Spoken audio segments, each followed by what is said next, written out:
Hi అండి.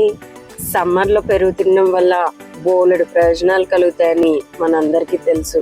కాస్తంత పుల్లటి పెరుగు అయితే అందులో ఉన్న గుడ్ బ్యాక్టీరియా మరింత పుష్కలంగా లభిస్తుంది. కాస్తంత పుల్లటి పెరుగు తినడం వల్ల మన బాడీకి కావలసినంత B12 దొరుకుతుంది.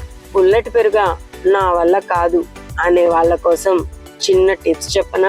డైరెక్ట్ గా కన్జ్యూమ్ చేయలేని వాళ్ళు ఈ పుల్లటి పెరుగుని రకరకాలుగా తీసుకోవచ్చండి. నా దగ్గర చక్కటి ఇన్స్టెంట్ ఇడ్లీ రెసిపీ ఒకటి ఉంది. ఈ పుల్లటి పెరుగుతో మిక్స్ వెజ్ కర్రీకి, డోక్లా అండ్ దమ్మాలు ఇలా రకరకాల రెసిపీస్ కి మనం ఈ పుల్లటి పెరుగుని యూజ్ చేయొచ్చు. సమ్మర్ లో డ్రైగా అయిపోయిన మన స్కిన్ ని మనం నేచురల్ ఫేస్ ప్యాక్స్ డిస్కస్ చేసుకున్నాం కదా, వాటిలో ఈ పుల్లటి పెరుగుని మిక్స్ చేయండి. అంతేకాకుండా జుట్టుకి కూడా మనకి ఈ పుల్లటి పెరుగు ఎంతో యూజ్ అవుతుంది.